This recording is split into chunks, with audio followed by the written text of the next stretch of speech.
And we're all souped up, ready to go on a Wednesday morning. Cup of Cyber, Illy Coffee in a Montana cup today as we kick off day 2 of pushing through Security Plus in April. Wow, we got a lot going on. We started a little early. We started the last day of March, but we're pushing through this thing, driving forward more today. We're going to jump into the second topic in the first domain. We talk about some of these attacks this morning. We're talking about social engineering. Quite prevalent today. We get this going on all the time. People trying to get you to do crazy things when you shouldn't. You should see these things coming. So join us after our intro and we'll jump into some different types of phishing as part of social engineering.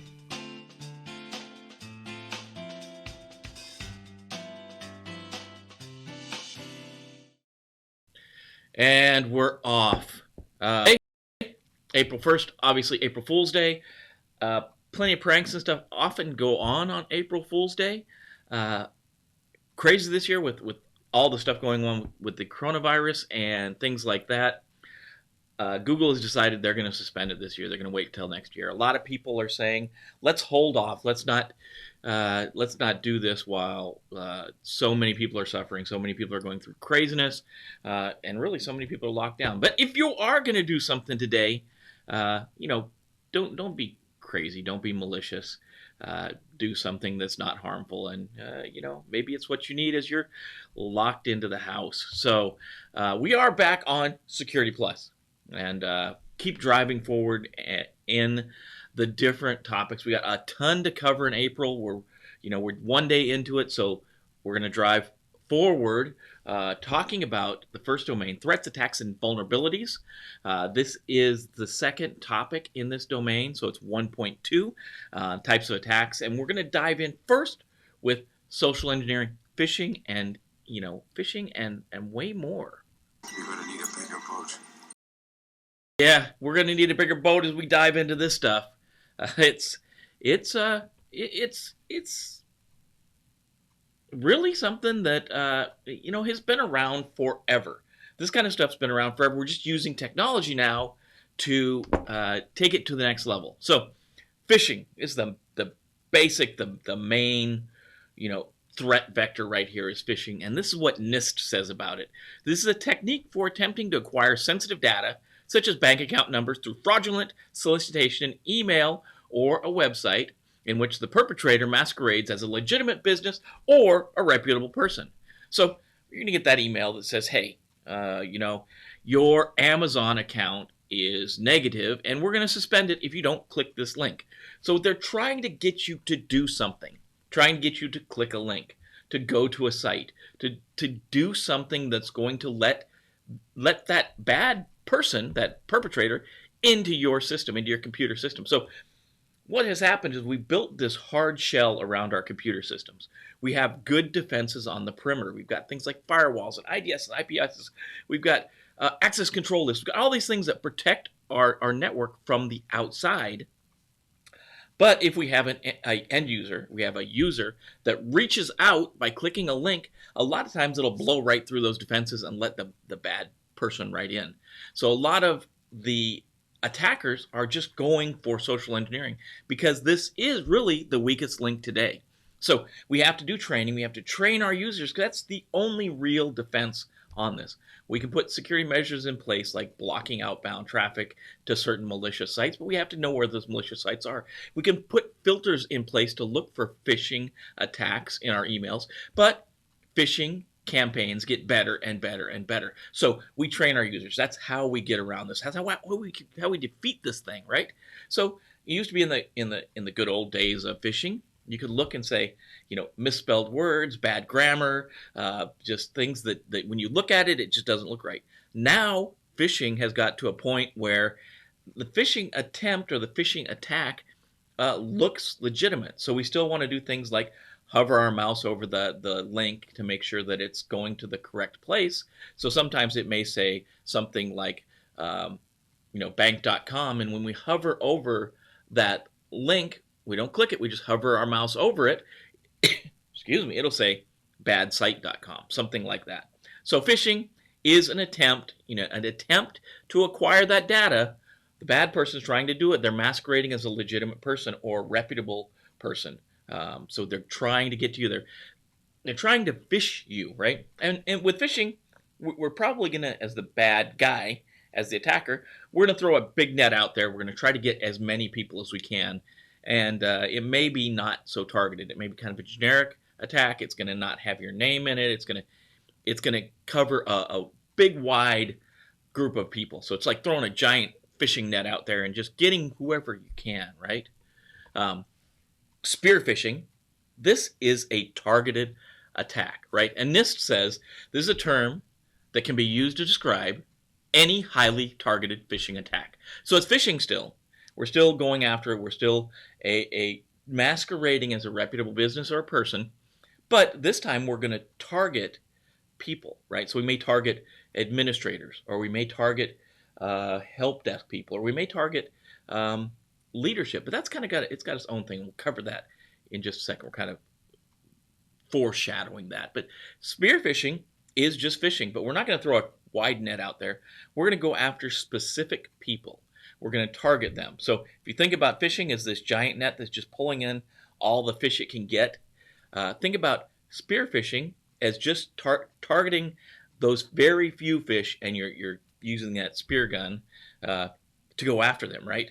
So you may say, what about, if you are targeting leadership, the C staff, CEO, CIO, people in leadership, people that are, important in the organization, what in the heck do we call that? If you guessed whaling, you're exactly right. You get a winner winner chicken dinner candy bar coming to you through airmail or something like that. So whaling is a specific kind of phishing that targets high-ranking members of the organization, the so-called whales of your organization. So that's termed by NIST. That's how NIST defines it, and I like to use NIST wherever we can because then we have a common lexicon of these terms. So if I can find it in NIST, you're going to hear it from me from NIST. NIST is the National Institute of Standards and Technology.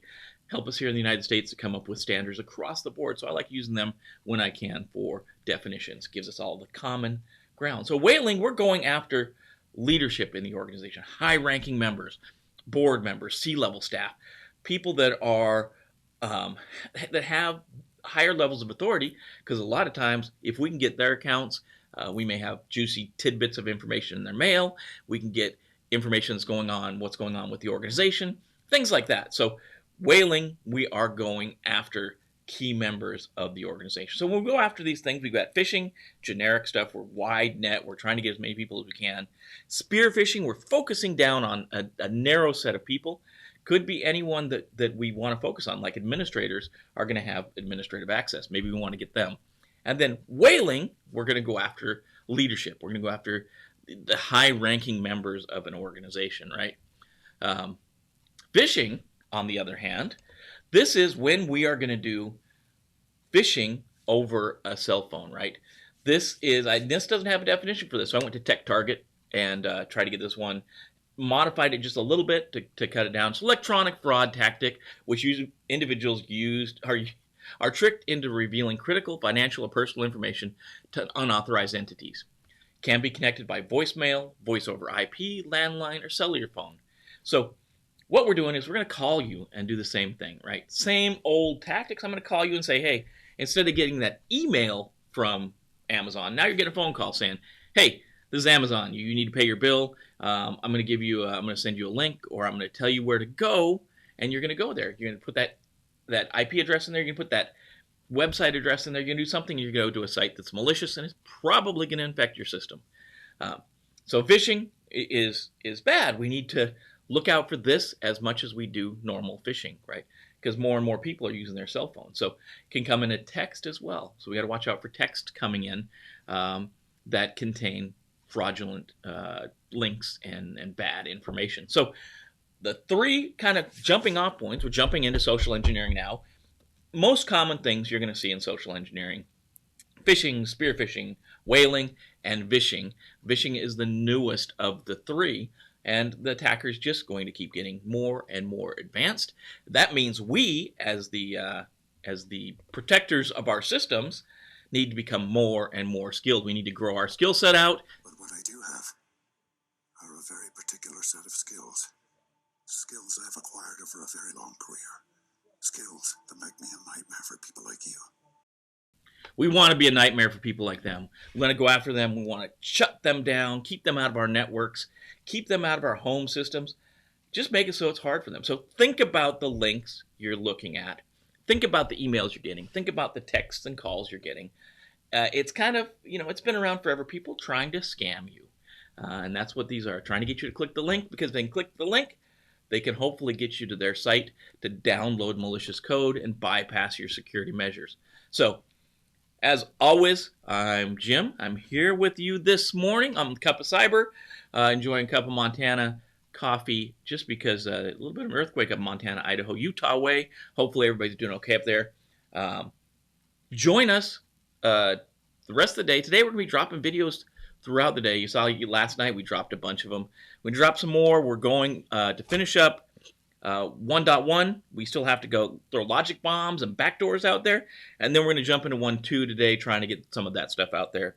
Talking about hoaxes, watering hole attacks.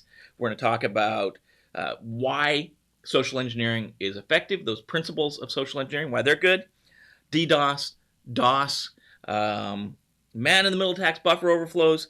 And maybe we get through that. That'd be a good chunk for today. Tomorrow we're going to keep driving forward on the compare and contrast types of attacks. 1.2 in the Security Plus body of knowledge. So please hit the bell. Hit the bell. That'll let you know when new content drops.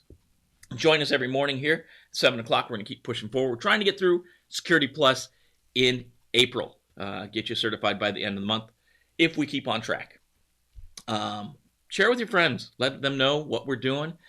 If you're locked in the house, waiting for something to do, get certified. Get a new job in May, maybe. Maybe. So, like, subscribe, hit the bell, comment, share. I can't say what else to say. That kind of covers it. I'll link the next video over here. We'll just keep rolling, and I will see you tomorrow morning at 8 a.m. Not even 7 anymore. Push it back an hour. 8 a.m. East Coast time, and we will see you tomorrow.